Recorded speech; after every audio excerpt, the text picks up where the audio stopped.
So this is going to be my first response to a video made by Nightmare Fuel. He recently made a video called Socialism is Victorious. This is a video he made in response to Alexandria Ocasio-Cortez's victory over Joe Crowley in New York's 14th District, which has been considered a huge political earthquake. Now, it is no secret that Nightmare Fuel and I have some political differences, but I do find his assessment of this situation to be quite satisfactory. Now, I'm going to start by playing a clip on where we agree. This is the beginning of quite possibly a new trend in American politics, and very sadly may be the left's attempt to fight against Trump in 2 years, by perhaps putting a millennial socialist against him and expecting them to win. I think this is worth mentioning because so many people don't seem to understand this is what's going on. The Democratic Socialists of America are against capitalism. They are against capitalism completely. Primarily, that is what this party stands for. And that's pretty ridiculous and anti-American. I think there's a lot of blame to go around, and I think that this would be a fantastic moment of self-reflection. Now, I'm in complete agreement with Nightmare Fuel over the DSA. They are post-capitalists. Now, I'm a social democrat, which is as far left as you can go while still being a capitalist. And I do think Ocasio-Cortez is a social democrat. What I think has happened is Ocasio-Cortez, like Bernie Sanders, confused the terms social democrat and democratic socialist. And that is this mistake coming home to roost. This is the tweet that was made by the New York City Democratic Socialist of America. And as you can clearly see, this platform is pretty much insane. I mean, the abolish cash bail thing is possibly something I can get on board with, but abolishing profit, prisons, or borders, these people are fucking nuts. Luckily, there has been some significant left-wing backlash to this tweet.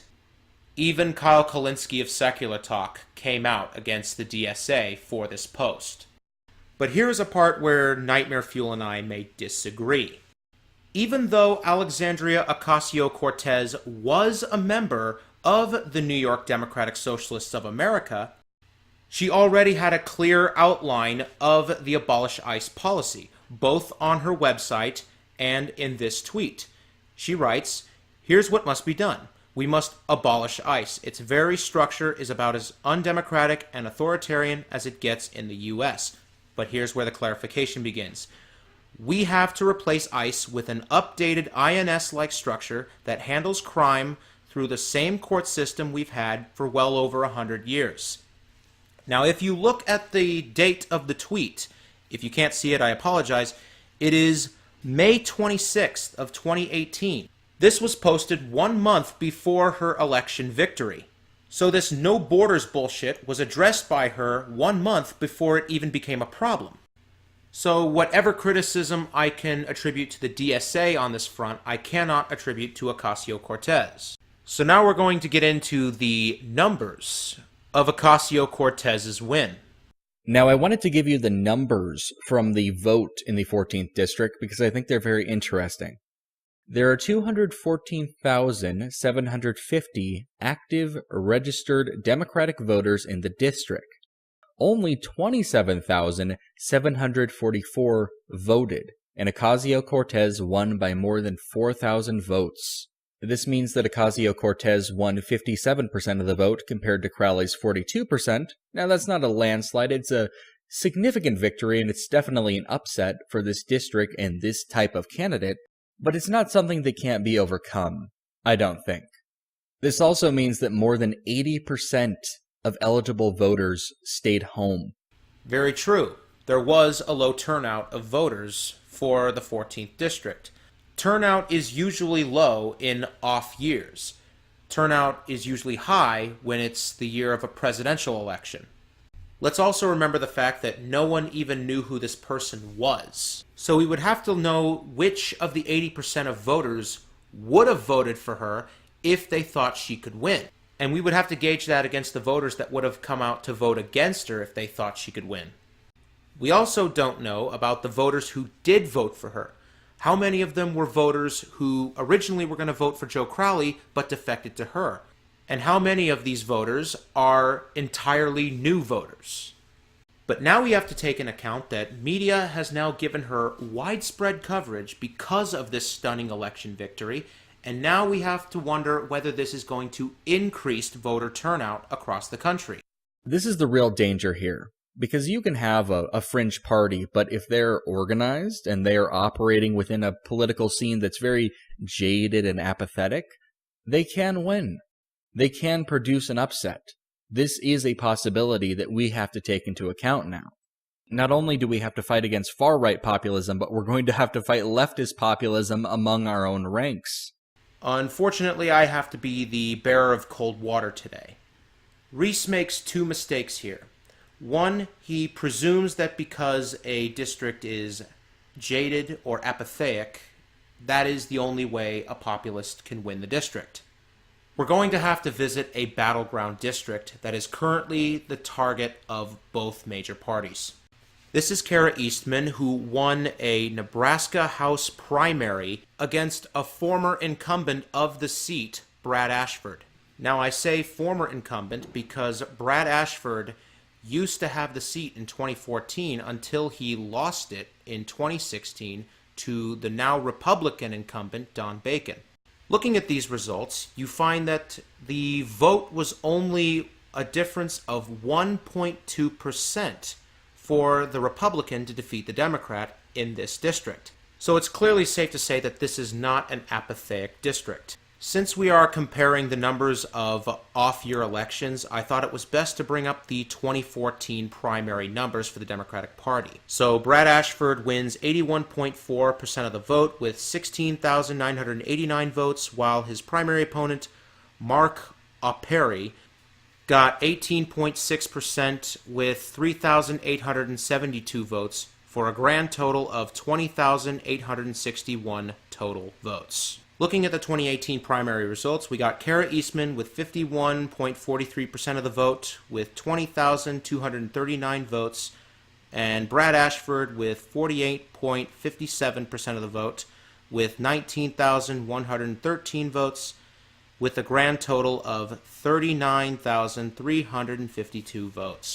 When you begin to compare the numbers from the two midterm races, you notice that the turnout doubled. And nearly 90% of this turnout went to the populist candidate. And here's the kicker. This primary victory happened before Ocasio-Cortez's major upset. So even though Nightmare Fuel and I agree that these populists can win, I go a little bit further than him. I believe they can win anywhere. The second mistake he makes is when he declares that we have to fight left-wing populism, as if progressivism is the only form of left-wing populism. This is Kyrsten Sinema. She is currently running for the U.S. Senate in the state of Arizona, my state. She is currently representing Arizona's 9th Congressional District. She is currently a member of the Blue Dog Coalition, a coalition of conservative Democrats. She is also a member of the Problem Solvers Caucus, a bipartisan coalition of congressmen. A recent poll that has come out shows Kyrsten Sinema ahead of all three of her hypothetical opponents for the general election. The closest opponent being the more establishment-connected Martha McSally. This means that if this polling holds, she could end up becoming the first Democrat to represent the state of Arizona since 1988. Her voting record shows that she is hawkish on immigration, national security, and foreign policy issues. Also interesting, she's the only openly non-religious person in Congress. So what makes her so important in this time and age? Well, she is currently making headlines saying that she will not be voting for Chuck Schumer if she should win her Senate election. She said this even after Chuck Schumer endorsed her. To explain the relevance, Alexandria Ocasio-Cortez has not even gone on record yet of whether she will vote for Nancy Pelosi to represent Democratic leadership in the House of Representatives. So Kyrsten Sinema has beaten the leftist candidates to the punch in calling for the ouster of Democratic leadership from the Senate. Kyrsten Sinema even voted against Nancy Pelosi twice, once in 2015 and again in 2016. So you don't need to be far left in order to be populist. Populism is just appealing to the common man. Anyone with any policy can be a populist. Of course, Kyrsten Sinema is not exactly an overt populist, but she does realize that certain changes need to be made in order to ease public dissatisfaction. Now, I'm not entirely supportive of Kyrsten Sinema. There have been some votes that she's made that really irk me, but this is just an attempt to play devil's advocate. However, one thing is for certain, if Kyrsten Sinema does win her Senate election, it does represent a counter-narrative to the so-called rise of socialism. Okay, I'm droning on, so I will just play the last clip I have of Nightmare Fuel, then give my final response. Because despite Republican smears, Democrats by and large are not communists. We are capitalists who simply lean left when it comes to economic and social issues. And I think I have reason to worry about that. I saw Bill O'Reilly and Glenn Beck, just to name a few popular conservative talking heads, praising this upset, acting like it revealed the true face of the left. Because deep down, they know that they will be able to defeat a democratic socialist very easily. Imagine the attack ads they could have against this woman, or anyone like her. Throw in a few obligatory Venezuela references, and that will about do it. Reese kind of neutralizes his own point here. First, he acknowledges that the Republicans have been constantly smearing the Democrats as socialists and communists. They've been doing this for decades. But then he makes the suggestion that they could continue this line of attack and it would be effective. I'm sorry, but the Republicans have completely ruined this line of attack. Just like how the left ruined the word Nazi.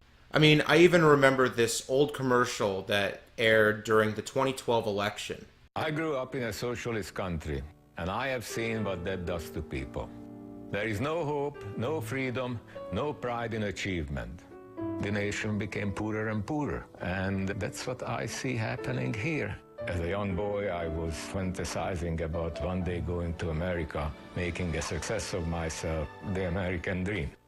America's wealth comes from the efforts of people striving for success. Take away their incentive with bad-mouthing success, and you take away the wealth that helps us take care of the needy. Yes, in socialism, the rich will be poorer, but the poor will also be poorer. People will lose interest in really working hard and creating jobs. I think this is a very slippery slope. It seems like people don't learn from the past. That's why I'm voting Republican and putting this ad on television. I'm Thomas Petterfi, and I'm responsible for the content of this advertising. Now, I don't recall any member of the Democratic Socialist of America Party running for election back in 2012. Despite Republicans calling Obama a socialist, he won his elections. And just taking a look at right-wingers on Twitter like Ben Shapiro, Stefan Molyneux, and Gavin McInnes, and seeing their attempts to criticize socialism, they're just a bunch of cringeworthy tweets from mentally impotent carnival barkers. The only person I've ever seen that actually made a real comprehensive argument against socialism was Sargon of Akkad, but now that he's declared himself to be a Trump supporter, he's completely biased himself. Which kind of leads me into Bill O'Reilly and Glenn Beck. I have a different take on their approach with Ocasio-Cortez. When you look into the history of Bill O'Reilly and Glenn Beck, you will find that they are the two worst offenders of this blanket criticism of the left as Marxists or socialists. In a more specific case with Bernie Sanders. And now they're having their oh shit moment. Because after decades of them making these criticisms of the left, here comes the DSA. And they wouldn't need to change tactics if these attacks were working. And here's where the real danger is. Ocasio-Cortez has a very compelling message, especially to the politically illiterate. And again, I actually believe that she is a social democrat, but is calling herself a democratic socialist because she doesn't know the difference. And the best way to win against the DSA is to separate Ocasio-Cortez from the DSA. Because if she turns on them, they're done. And it's very possible she could do that because the Abolish ICE platform is not popular with the general population of America. And this is difficult for me because where I am politically is I want the Democratic Party to move leftward when it comes to policies like single-payer healthcare, but I do not want them embracing the DSA wholesale. So even though I will viciously criticize the DSA, I do not want to see the derailing of the mainstreaming of certain issues. I will definitely be going more in depth with that in a later video, but I've pretty much said my piece here. But my last bit of advice to Reese and anyone that wants to criticize the DSA is you have to treat their policies like they're legitimate, no matter how fucked up they sound. And you're going to have to go into the weeds on this one and dismantle their arguments piece by piece. Because I will repeat it one last time. They can win.